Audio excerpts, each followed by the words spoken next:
اگر ووٹر بڑی تعداد میں نکل آتا ہے، 60-70% ووٹر ووٹ کاسٹ کرنے کے لیے نکل آتا ہے، اور 6.25 کروڑ ووٹر جو ہے نوجوان ووٹر ہیں، 18 سے 35 سال کی عمر کے لوگ ہیں، جن کا زیادہ رجحان پی ٹی آئی کی طرف ہے، اگر وہ ووٹ کاسٹ کر دیتے ہیں تو پھر بڑا اپسیٹ ہونے کا چانس ہے۔ لیکن اگر ووٹر بددل ہو کے مایوس ہو کے گھر بیٹھ جاتا ہے تو پھر شاید نواز شریف کو اس کا فائدہ ہو۔ 1 کروڑ 28 لاکھ کا گیپ تھا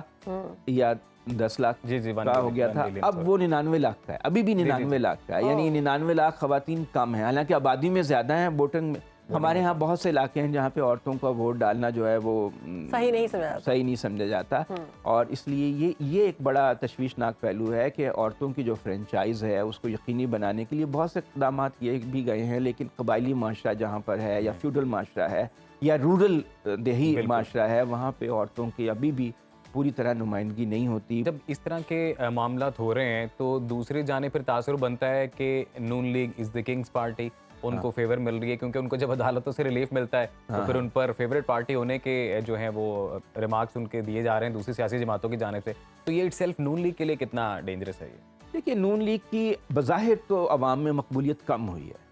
اور وہ جو خیال تھا کہ نواز شریف باہر سے آئیں گے تو ایک ریپلز کریٹ کریں گے، بہت لہریں بنیں گی اور عوام میں ایک جوش و ولولہ ان کے لیے پیدا ہوگا، وہ نہیں ہو سکا اب تک، اور وہ ابھی ڈرائنگ روم پالیٹکس کر رہے ہیں، جوڑ توڑ کر رہے ہیں، باہر نہیں نکل رہے، شاید سیکیورٹی تھریٹ محسوس کر رہے ہیں یا کوئی اور وجوہات ہیں، وہ سمجھ رہے ہیں کہ مہنگائی ان کے بھائی کے دور میں اتنی زیادہ ہو گئی، 16 ماہ کا جو شہباز شریف کا دور تھا 40% مہنگائی تھی، بے روزگاری تھی، فیکٹریاں بند ہو گئی، ابھی بھی بجلی کے نرخوں میں اضافہ کر دیا گیا۔ جی، میں اس پہ آتا ہوں، تو اس وجہ سے ابھی بھی نواز شریف صاحب جو ہیں وہ بظاہر تو ان کی مقبولیت کم ہوئی ہے، لیکن یہ لگ رہا ہے کہ جو حکومتی ڈھانچہ ہے وہ ان کو سپورٹ کر رہا ہے، اور حکومتی ڈھانچے کی سپورٹ سے ان کے لیے بہت سی آسانیاں پیدا ہو گئی ہیں، تو جو لوگ ہوا کا رخ دیکھ کر چلتے ہیں، جو کہتے ہیں کہ چلو تم ادھر کو ہوا ہو جدھر کو، تو وہ لوگ جو ہیں وہ ان کے ساتھ مل گئے ہیں۔ بہت سے لوگ پیسہ لگاتے ہیں الیکشن میں، فائنانشیئر ہوتے ہیں، انویسٹ کرتے ہیں تاکہ جو حکومت آئے ان کے ساتھ فرینڈلی رہے، ان کے کاروبار میں آسانیاں ہوں، تو وہ سب لوگ نون لیگ کا رخ کر رہے ہیں، لیکن یہ ایک بڑا ایڈوانٹیج ہے۔ کوئی واضح بیانیہ بھی تو سامنے نہیں آ رہا نا، مطلب اقتدار اگر ملتا بھی ہے تو کیا پالیسی ہوگی؟ آپ کو کیا لگ رہا ہے؟ نئے نواز شریف صاحب ہیں، نئے اسحاق ڈار صاحب ہیں؟ دیکھیں، اب ان کا جو پچھلے 3 دور تھے اس میں تو ان کا پیٹرن یہ رہا ہے کہ وہ بیرونی قرضے بہت بڑی تعداد میں لے کر بڑے بڑے پروجیکٹ بناتے ہیں، موٹر ویز بناتے ہیں، انڈر پاسز، ٹنلز،